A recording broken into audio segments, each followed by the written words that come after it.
Bismillahirrahmanirrahim. Assalamualaikum warahmatullahi wabarakatuh. Perkenalkan, aku Anissa Nuraida, mahasiswa Psikologi Universitas Aisyah Yogyakarta. Dan pada video kali ini aku akan membahas mengenai sains dan kebangkitan Islam.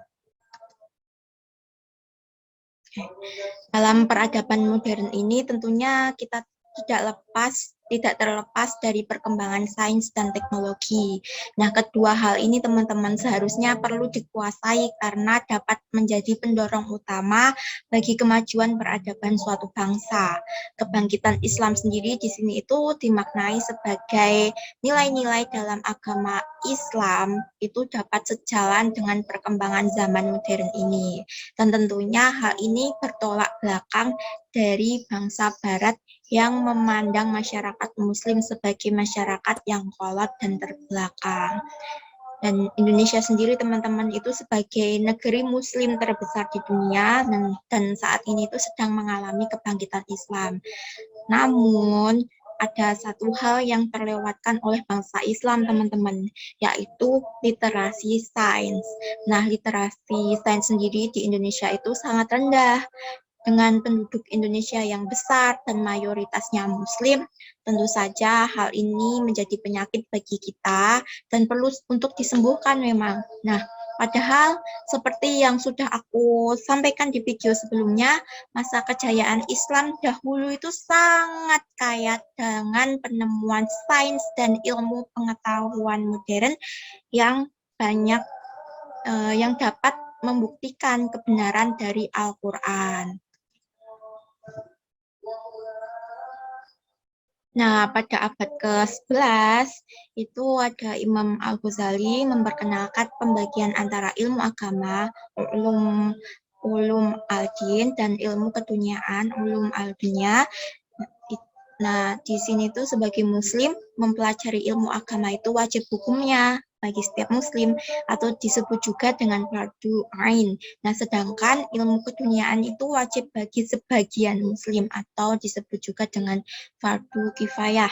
Nah, pada masa kolonial, sistem pendidikan Islam yang banyak diterapkan yaitu pesantren. Dan bagi mereka nih yang kurang pemahaman atas sains menganggap bahwa sains adalah hasil dari bangsa barat atau kaum kolonial yang kafir. Nah, hal ini tuh membuat mereka menjadi anti sains dan hanya mempelajari ilmu agama saja.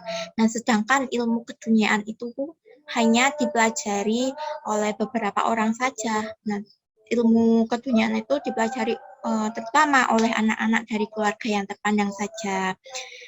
Sedangkan di Boston, Amerika pada tahun 1636 ada seorang pendeta bernama John Harvard yang mendaratkan kapalnya di sana, kemudian beberapa tahun kemudian mendirikan college atau semacam asrama di sekitar gereja untuk tempat mereka mempelajari ilmu pengetahuan. Dan lantas college ini berkembang menjadi Harvard University yang seperti kita kenal sekarang ini dan menjadi universitas terkemuka di dunia hingga saat ini. Lantas Kiai Ahmad Dahlan, yaitu seorang tokoh muslim awal abad ke-20, beliau menyadari bahwa adanya kekeliruan yang membuat umat Islam di Nusantara ini menjadi bodoh dan terbelakang. Nah, bahwasannya seharusnya ilmu agama dan ilmu keduniaan itu wajib untuk dipelajari bagi setiap umat Islam.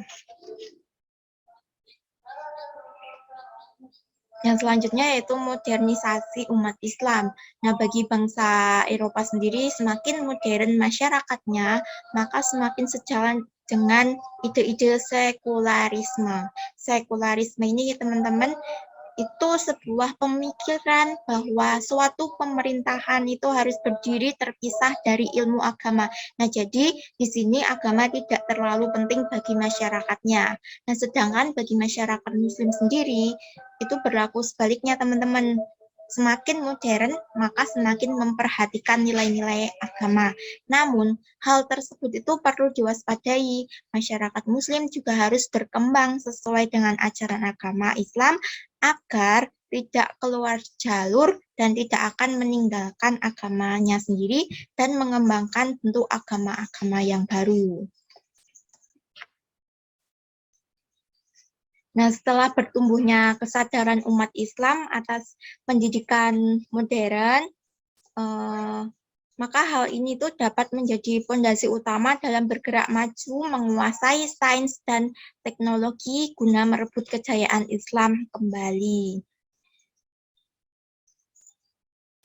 Namun, hal ini tuh sebetulnya perlu disadari oleh seluruh umat Islam di dunia. Akan tetapi, umat Islam di dunia ini kan tidak memiliki pemikiran yang sama, sehingga menimbulkan 3 pola interaksi Islam dan sains, yaitu yang pertama dalam Islam dan sains ialah 2 hal yang berbeda, sehingga hal ini tidak diperlukan adanya suatu integrasi atau penyatuan bagi keduanya.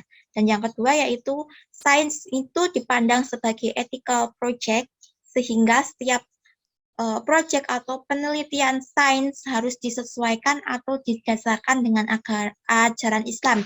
Dan yang ketiga yaitu sains dipandang sebagai aktivitas sosial budaya yang diadopsi masyarakat barat dari kebudayaan muslim di abad pertengahan dan diadaptasi sesuai dengan kebutuhan.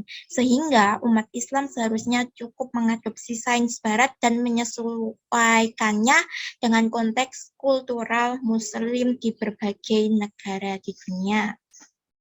Nah, jadi kesimpulan dari video kali ini yaitu bagi setiap muslim itu wajib mempelajari ilmu agama. Ini pasti teman-teman setuju, dan sebetulnya untuk ilmu keduniaan ini juga penting teman-teman.